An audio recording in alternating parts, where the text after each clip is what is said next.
Episodio 1. El primer sudor en la oración. Decían que era virgen, pero ninguna virgen reza gimiendo, ni tiembla al decir amén entre sábanas mojadas por algo más que fe. Me llamo Alma, y nunca he sido tocada por un hombre, pero hay noches en que siento dedos invisibles recorrer mi cuerpo como si me conocieran desde antes de nacer. Todo comenzó en Cuaresma, a las 3 de la madrugada, la hora en que el cielo tiembla y las oraciones atraviesan las paredes más gruesas. Me arrodillé sobre la cama, con el camisón pegado a la piel por el calor, y recé como siempre, despacio, obediente, entregada, pero algo dentro de mí no obedecía. Cada palabra salía más lenta, más húmeda, mi respiración se entrecortaba, y el nombre de Dios se deslizaba entre mis labios como un suspiro que nacía más abajo que la garganta. Entonces lo sentí, un calor suave, insistente, que subía por mis muslos hasta quemarme el vientre. Y mientras más rezaba, más sudaba. No por vergüenza, sino por una excitación que no conocía. Una que no venía del cuerpo, sino del alma. Como si el alma misma se estuviera frotando contra algo invisible. Algo divino. Abrí los ojos, y vi las sábanas empapadas. No por lágrimas, sino por un sudor espeso, dulce, con aroma a incienso viejo y deseo contenido. No entendía nada. Solo sabía que no quería parar. Recé más fuerte. Gemí más bajo, y cuando dije amén, el crucifijo sobre mi cama se ladeó, como si también él estuviera agotado. A la mañana siguiente, la Madre Superiora entró sin tocar. Vio las sábanas, las tocó, y se quedó inmóvil. Luego se persignó, pero su mano tembló al llegar a la frente. ¿Con quién estuviste, Alma? Yo bajé la mirada, y mentí, con nadie, madre, pero dentro de mí, algo ya sabía la verdad. La oración me había abierto.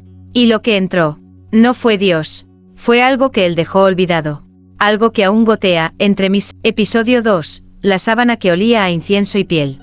Una virgen puede mentir con la boca, pero no con el aroma que deja su cama. Esa mañana, cuando el sol apenas rompía los vitrales del convento, sentí el primer ardor. No era fiebre, era una quemadura suave, circular, justo bajo el ombligo. Me incorporé con lentitud. Las sábanas aún estaban húmedas, tibias, pero no era solo sudor. Olían a algo que no debía estar allí. Un olor que mezclaba incienso viejo con piel recién tocada. Un olor que no venía de este mundo. Fui al lavabo. Me deslicé el camisón y lo vi. Una marca, un pequeño círculo de luz débil, como una hostia invisible pegada a mi vientre. Palpitaba al ritmo de mi respiración. Y al tocarlo sentí que alguien también me tocaba desde dentro. No grité. No recé, solo me miré al espejo y por un segundo, juro que mi reflejo cerró los ojos por su cuenta. En la cocina, nadie me habló, las otras monjas me miraban como si ya no fuera una de ellas. Susurros, cuchicheos, cruces mal hechas. La Madre Superiora me llamó a su oficina. Sobre su escritorio estaba la sábana, extendida, como una prueba sagrada, como un cuerpo esperando confesión. ¿Puedes explicarme esto?, preguntó, con voz baja pero afilada. Me acerqué, quise hablar, mentir otra vez, pero el aroma me envolvió, más fuerte que antes, más íntimo, y en el centro exacto de la tela, había una mancha brillante, dorada, como si la luz de una vela se hubiera derretido allí durante horas. Esto no es pecado, dije sin pensarlo. Entonces, ¿qué es? Es respuesta. La madre retrocedió, se persignó, y sin mirarme, murmuró. Hay cuerpos que no deben orar con el alma tan desnuda. Hija, porque hay presencias que escuchan, y no vienen de arriba. Salí en silencio.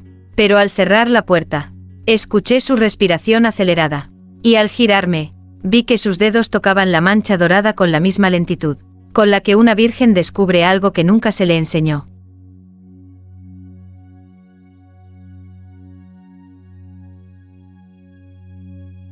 Episodio 3. El cura que oyó sus oraciones por debajo del hábito. No fui a confesarme. Fui a comprobar si un hombre consagrado podía resistirse a una oración que nacía desde mi vientre, y subía por el hábito como un suspiro que no era mío. La campana del mediodía marcó la hora de la confesión. No era obligatorio, pero esa vez, fui por voluntad propia. O al menos, eso me repetí mientras bajaba las escaleras, con el calor aún vibrando entre mis muslos. El confesionario olía a madera vieja y miedo fresco. El padre Elías estaba dentro, esperándome. Entré, Me arrodillé, y el banco crujió, como si reconociera el peso de una mujer que ya no era del todo inocente.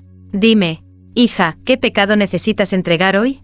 Su voz era profunda, disciplinada, pero al escucharla, el círculo de luz bajo mi ombligo comenzó a arder, como si su tono activara algo que ni el cielo había previsto.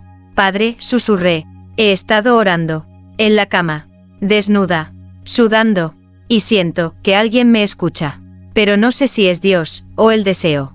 Silencio. Lo escuché tragar saliva. ¿Qué sientes exactamente? Sonreí. Que cada vez que rezo, mi cuerpo responde. No mi boca, no mis manos, mi vientre, mi pecho, mi interior. ¿Y quieres dejar de sentir eso? Me incliné hacia la rejilla. Mi aliento rozó la madera, y con voz apenas audible, recité una frase que no venía del Evangelio. Santifica, no mi alma, sino lo que mis sábanas no pudieron esconder. Del otro lado, un gemido ahogado, breve, humano. El padre Elías no respondió, pero no hizo falta, porque cuando salí del confesionario, vi su sombra aún arrodillada, y su mano temblando sobre el pecho. Esa noche, al volver a mi celda, encontré algo bajo mi almohada, un pequeño crucifijo, envuelto en un pañuelo con olor a incienso, y a algo más, algo que también había sudado.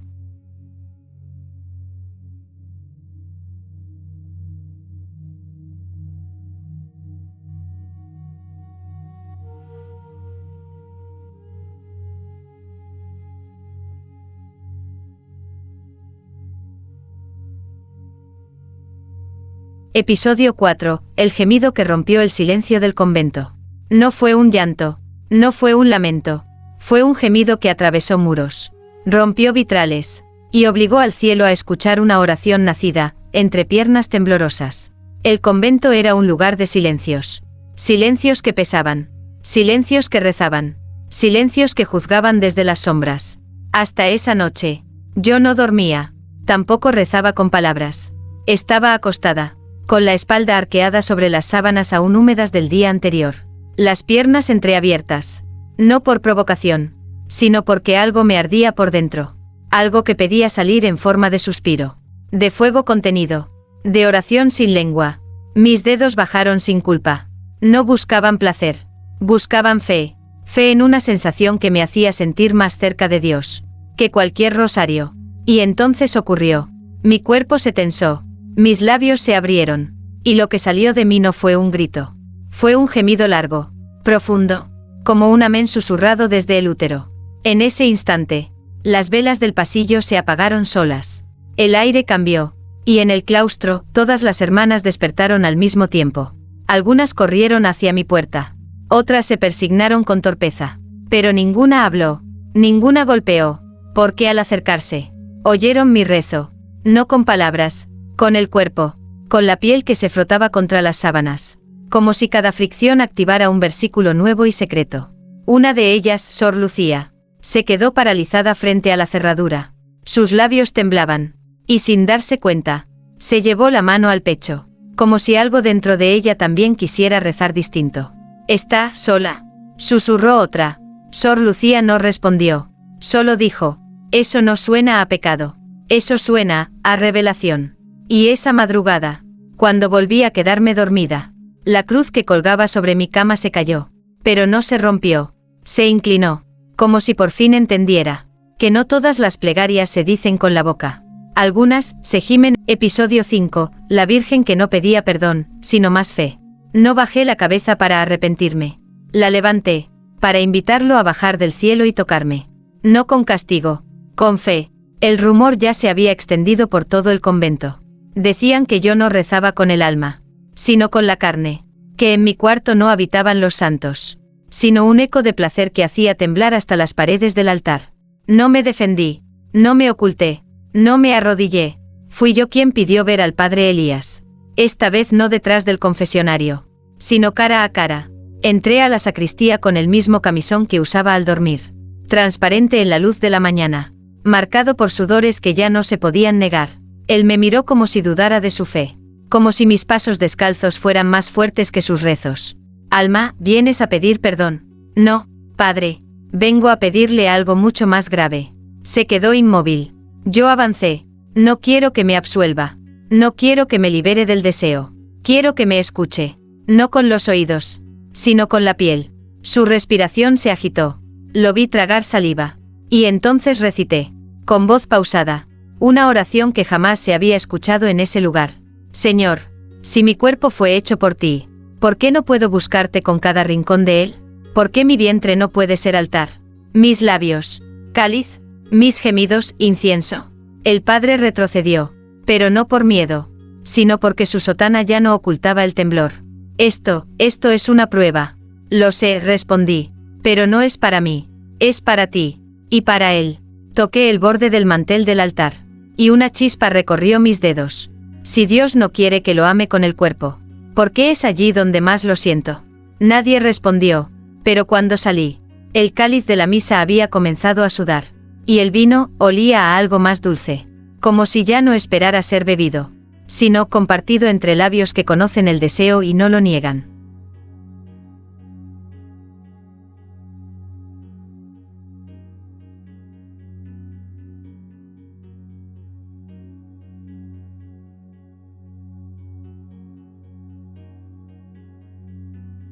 Episodio 6. El espejo donde su cuerpo rezaba sin boca. No todos los rezos necesitan palabras. Algunos se pronuncian con la cadera, se elevan con el cuello arqueado, y terminan en el temblor de un cuerpo que ya no sabe si está pecando, o siendo escuchado por algo más alto. Ese espejo no estaba allí antes. Apareció una mañana en el fondo de la capilla antigua, cubierto con una tela roja que olía a incienso y a tiempo detenido. Nadie preguntó de dónde vino. Nadie lo tocó, excepto yo. Mis dedos lo descubrieron como si desvistieran a un amante dormido. Y lo que vi, no fui yo, o al menos, no del todo. Mi reflejo no hablaba, pero rezaba, con movimientos, con silencios, con el vaivén suave de una mujer que conoce el deseo, y lo convierte en plegaria. Me observaba mientras danzaba sin moverse. Una danza leve, cadenciosa, entre lo místico y lo carnal. Mi imagen arqueaba la espalda, cerraba los ojos, y sus manos subían por los muslos con la misma devoción que otras enarbolan el rosario. Sentí que el aire a mi alrededor se volvía más denso, como si alguien respirara dentro del vidrio, como si el espejo mismo gemía bajito cada vez que yo me dejaba llevar. Entonces, algo cambió. Mi reflejo se detuvo, y levantó los brazos, como en una adoración. Yo lo imité, sin pensar, y cuando lo hice, una grieta apareció en la base del cristal, pero no se rompió. De allí brotó luz, una luz dorada y temblorosa, como si el propio espejo llevara siglos conteniendo una revelación, que ahora quería salir por mi cuerpo. Me acerqué más, tanto, que mis labios casi tocaron los suyos, y justo antes de rozarlos, mi reflejo susurró sin sonido. No eres tú quien reza, es él, usando tu carne. Retrocedí, asustada, excitada. Y cuando volví la vista atrás, el altar se había encendido, solo, sin velas, y sobre la superficie del espejo, quedó la marca de mi aliento, con forma de cruz, pero curva, femenina, como si la fe, por fin, tuviera cadena. Episodio 7. La primera monja que se durmió en sus sábanas. No fue posesión, fue contagio, y todo comenzó con una siesta inocente, sobre sábanas que aún temblaban de oración. Su nombre era Sor Emilia. Joven, disciplinada, callada, de esas que miran más de lo que hablan, y juzgan desde el silencio, como si nunca fueran a caer. Pero nadie es de piedra, y el deseo, cuando huele a incienso y sudor sagrado, se mete en los poros, incluso de las que juran no tener cuerpo. Esa tarde, mientras yo ayudaba en la cocina, Sor Emilia entró a mi celda. Nadie la vio, nadie la detuvo. Se sentó al borde de mi cama, olió las sábanas, y sin entender por qué, se tumbó en ellas, cerró los ojos, y dejó que el olor la cubriera como un manto invisible. El camisón se le pegó al cuerpo, su respiración se hizo profunda, y entonces, comenzó el temblor. No fue brusco, fue suave, como si alguien rezara dentro de ella, desde el vientre hacia arriba. Sus labios se entreabrieron, no para hablar, sino para dejar salir un gemido que no era suyo. Era aprendido, memorizado por la carne. Cuando la encontraron, estaba sudando, empapada, con los ojos abiertos, pero ausentes, y el rosario entre los dedos partido en tres. La Madre Superiora intentó interrogarla. Pero Sor Emilia ya no podía hablar.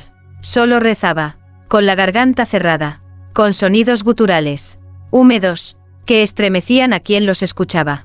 Y lo más inquietante, cada vez que gemía, una luz suave se encendía bajo la sábana, justo donde su vientre tocaba el colchón. Esa noche, nadie durmió. Las monjas susurraban en los pasillos. Algunas lloraban, otras, tocaban disimuladamente las paredes de mi cuarto al pasar, como si esperaran sentir algo. Yo solo miraba desde la ventana.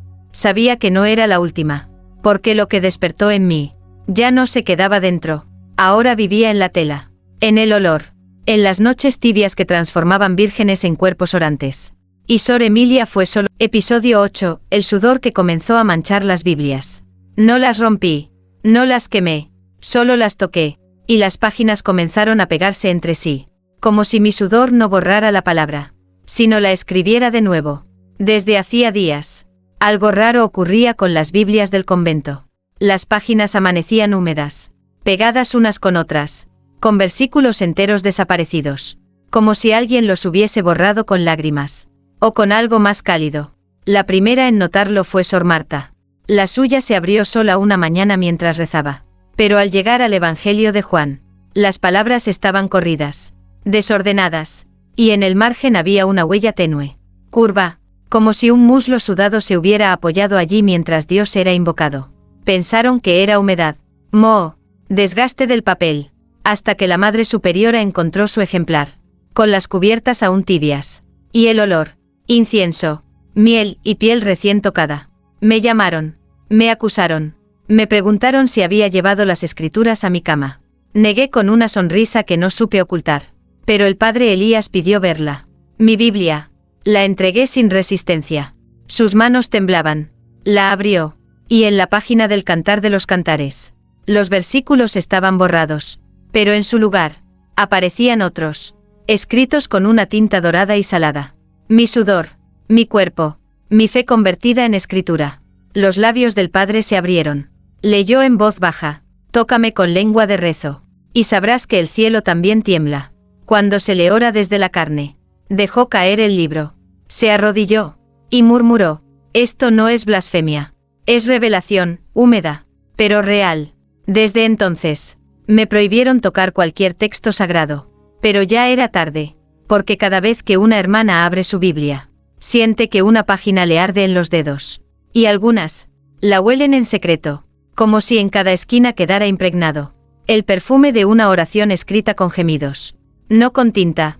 Yo no reescribí la palabra, solo la recordé, con el cuerpo, y con el sudor que él dejó en mí la primera vez. Episodio 9, el obispo que quiso lavarla con agua bendita. No vino a bendecirme, vino a extinguirme, pero cuando su cruz tocó mi piel, la fe que traía en sus manos comenzó a derretirse. Lo enviaron desde la diócesis. Obispo Clemente, viejo, seco, con la mirada hecha de juicio y los labios apretados como puertas que nunca fueron abiertas. Traía una maleta de cuero, una cruz metálica, y una botella de agua bendita, como si quisiera apagar con eso un incendio que no había nacido en la tierra. No pidió saludo, no pidió permiso, solo dijo, llévenme a ella, y traigan su Biblia. La manchada, me esperó en la sacristía. El altar había sido cubierto con un paño negro. Las velas, apagadas, como si el lugar mismo se negara a mirar. Entré, vestía solo mi camisón, sin velo, sin miedo. Él me observó como quien mira un cuadro herético, con repulsión, y algo más, un temblor escondido en los nudillos. ¿Tienes idea del sacrilegio que representas? No represento nada, respondí. Soy. Se acercó con la botella en mano, la destapó, y levantó la cruz. In nomine Patris. Pero antes de que pudiera tocarme, mojé la punta de mis dedos con su agua, y la llevé a mi cuello. El líquido chispeó, evaporado al instante, como si el calor de mi piel no aceptara ser purificada por nada que no fuera deseo. El obispo retrocedió, confundido, sudando. La cruz tembló en su mano. Yo di un paso adelante, tomé su muñeca, y guié su mano hacia mi vientre. Si Dios no quiso que mi cuerpo orara así, ¿por qué arde con su nombre? Sus labios se abrieron, pero no dijo nada. Solo murmuró, casi sin voz, esto no es exorcismo, esto es seducción sagrada. Sus ojos se humedecieron. Y dejó caer la cruz. Esa noche, no intentó bautizarme. No me condenó. Se fue sin palabras, pero con las manos temblando. Y la sotana, marcada por una humedad que no venía de afuera. Las demás lo vieron marcharse. Episodio 10. La cama que ya no dejaba dormir a nadie. No era una cama. Era un altar tibio, sudado, donde el sueño se mezclaba con el deseo. Y el deseo con la fe más primitiva. Desde aquella noche, mi habitación dejó de ser mía. No porque alguien me la quitara, sino porque todos los cuerpos la buscaban. En secreto, en sueños, en suspiros que nacían entre los muros del convento. Sin pasar por la boca. Ninguna hermana lo confesaba, pero todas comenzaban a despertar mojadas. Con los muslos pegajosos, el pecho agitado, los labios entreabiertos, como si hubieran estado repitiendo una palabra prohibida. Durante horas de vigilia inconsciente. Y en el centro de todos esos sueños, estaba mi cama, mi olor, mi calor, mis sábanas. Una noche, Sor Elena, la más antigua, la más rígida, cayó desmayada en el refectorio. Al despertarla, no recordaba nada, solo repetía una frase, entrecortada por el llanto. Estaba acostada, en su cama, y él también. Me lo dijeron en susurros, que la cama ya no era segura, que la madera crujía sola, que cuando nadie miraba, el colchón se hundía como si un cuerpo invisible aún siguiera orando allí. Intentaron bendecirla, rociarla con agua bendita, pero el agua desaparecía, absorbida, bebida por la tela, como si el sudor aún tuviera hambre. Una por una, las hermanas dejaron de dormir, preferían rezar toda la noche que cerrar los ojos, y soñar con mi respiración, pero nadie se atrevía a tocar la puerta de mi cuarto. Nadie, excepto Sor Clara. Una madrugada, la vi entrar, no dijo nada, se acostó en silencio, y colocó su cabeza en la almohada aún húmeda. Cerró los ojos, y sonrió. Al amanecer, las velas del pasillo estaban encendidas, solas, y la Biblia que dejé sobre la mesa tenía una nueva página, no escrita con tinta, sino con algo más salado, más íntimo, porque mi cama no era un lecho, era una puerta, y cada mujer que se acostaba en ella volvía a levantarse, con un rezo distinto, latente entre... Episodio 11. El ángel que bajó y no pudo tocarla sin arder. Dijeron que vendría un ángel para juzgarme, pero no me miró con furia, me miró con hambre, y cuando intentó tocarme, sus alas comenzaron a sangrar luz. Lo esperaban desde Roma, o desde más arriba, un enviado, una presencia que no hablaba latín, ni portaba sotana, pero cuya mirada parecía llevar siglos observando lo prohibido. Nadie lo vio entrar, nadie abrió las puertas, simplemente apareció, en el centro del claustro, bajo la lluvia de incienso que no habíamos encendido. No tenía nombre, solo ojos dorados, una túnica sin costuras, y unas alas tan grandes que rozaban las columnas, como si le costara estar en este mundo. Vengo por ella, dijo sin mover los labios. La Madre Superiora cayó de rodillas. El padre Elías no pudo sostener la mirada, pero yo me acerqué, descalza, con el camisón pegado a la piel, y el mismo sudor que había humedecido tantas noches de oración. ¿Vienes a castigarme?, pregunté. El ángel bajó la vista. Por primera vez, una criatura del cielo parecía confundida, humana, temblorosa. Extendió la mano, y cuando la piel de sus dedos rozó mi brazo, la luz que me habita se encendió como fuego blanco. Sus alas comenzaron a temblar, y en sus plumas brotaron grietas. No puedo tocarte, susurró. Tu carne me quema. ¿Y eso no es señal de castigo? No, dijo, con los ojos húmedos. Es señal de que Dios aún desea. Y tú, eres la memoria viva de ese deseo. Una pluma cayó, luego otra, y otra más. Las alas del ángel se desplumaban lentamente, como si mi cuerpo desnudara la parte más íntima del cielo. Él cayó de rodillas, su aliento agitado, su túnica húmeda por mi cercanía. ¿Qué eres? Me incliné y le susurré al oído. Soy lo que Dios soñó, cuando aún no tenía vergüenza. Y esa noche, un ángel durmió a los pies de mi cama. No como castigo, sino como prueba de que el paraíso no se perdió por una mordida, sino por no atreverse a tocar a una mujer que rezaba desnuda. Episodio 12. La oración final entre los pliegues del deseo.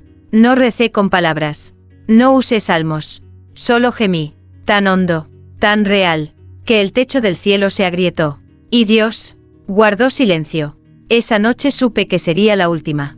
No porque alguien lo anunciara, sino porque mi cuerpo ya no cabía en la piel. Estaba lleno, cargado de algo más que sudor, algo más antiguo que el Edén. Las sábanas temblaban antes de que yo las tocara. La cama, acostumbrada ya a mis rezos, crujía como un altar que iba a romperse en dos. El aire olía a incienso, a leche, y a un miedo suave, como el que sienten los ángeles cuando recuerdan que también pueden caer. Me desnudé sin vergüenza, sin rito, sin culpa, y me arrodillé sobre el colchón, abriendo las piernas, como quien abre las escrituras esperando una revelación.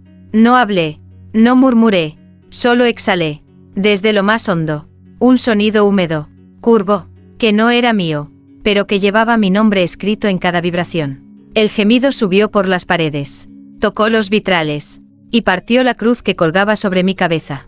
Las otras lo sintieron, se despertaron sin entender, algunas lloraron, otras tocaron sus vientres, como si algo en ellas también comenzara a orar. El ángel, aún desplumado, se arrastró hasta el umbral, miró, y lloró, no de tristeza, sino de envidia, porque lo que salió de mí esa noche no fue un orgasmo, fue un salmo, un versículo sin idioma, un grito tan sagrado, que ninguna lengua mortal podría traducir. Y justo cuando lo exhalé todo, el techo de la capilla se agrietó, no por temblor, por revelación. Una luz descendió, pero no dijo nada, no trajo juicio, ni gloria, solo silencio, el tipo de silencio que queda cuando Dios escucha, algo que no puede perdonar, ni repetir. Me tendí sobre las sábanas, abierta, sudada, eterna, y por primera vez, sentí que no era yo quien buscaba a Dios, era Él, quien no sabía cómo alejarse de mí.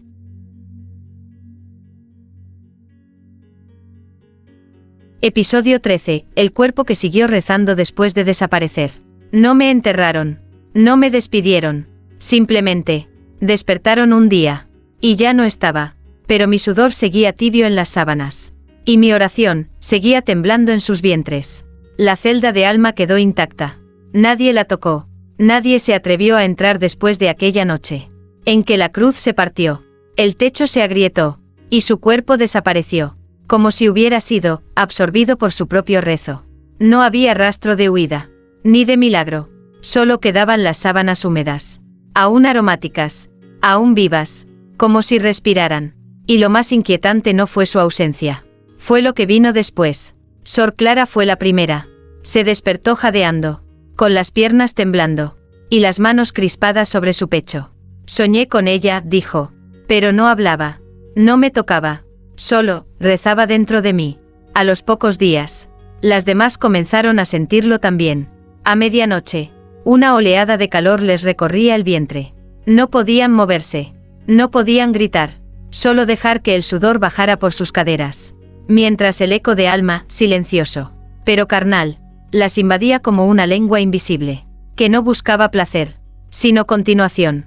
Ya no necesitaban su cuerpo, sus cuerpos comenzaron a recordarla, y al hacerlo, la oración se replicaba, no en palabras, sino en espasmos sagrados, en sábanas empapadas, en Biblias abiertas por sí solas, en páginas que olían a fe tibia. Una noche, la Madre Superiora, presa de un sueño ardiente, abrió los ojos, y vio a Alma, de pie, al pie de su cama, desnuda, transparente, como una llama, como un suspiro hecho carne.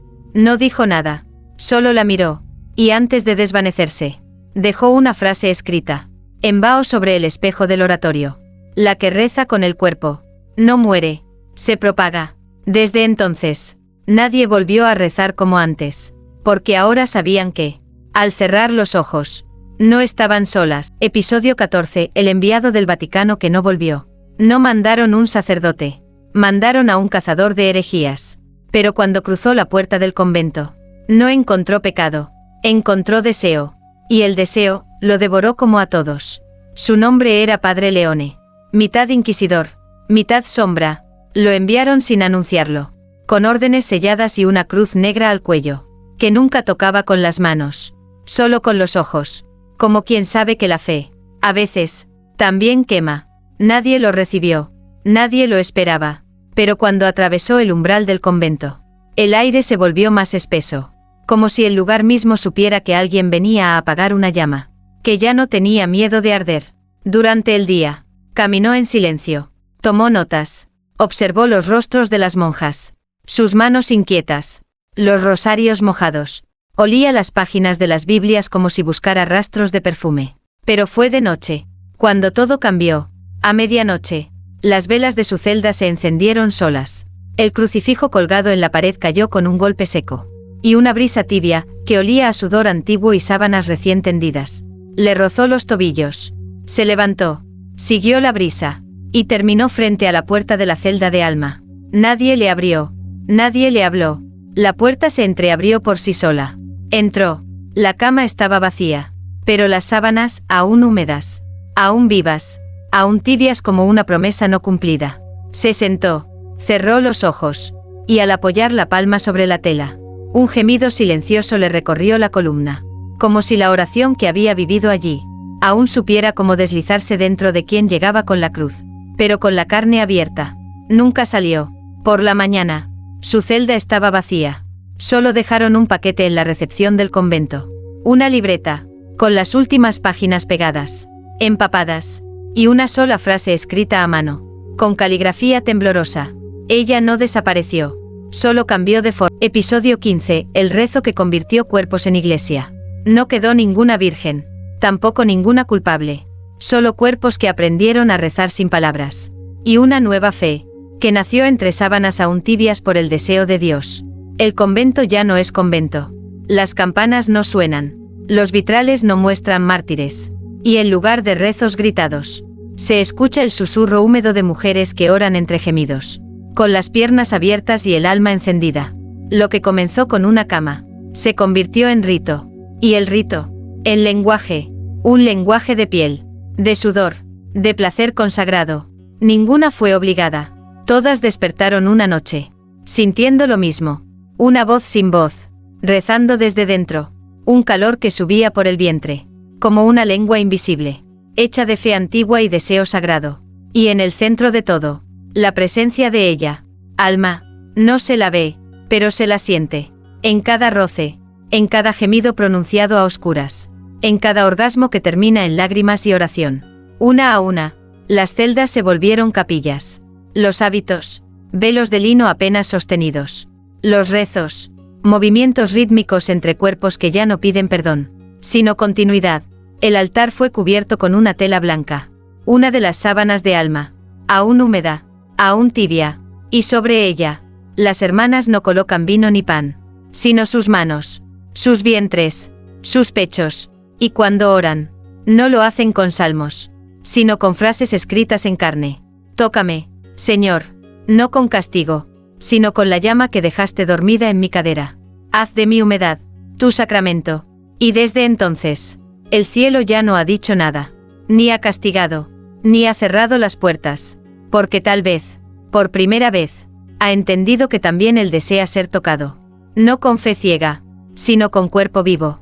Y ahora, cuando una mujer reza entre sábanas mojadas, cuando gime sin culpa, cuando abre el alma por el vientre, no está sola, está dentro de la nueva iglesia, la de Alma, la de las que convirtieron el deseo en altar, y su sudor, en el nuevo incienso del mundo.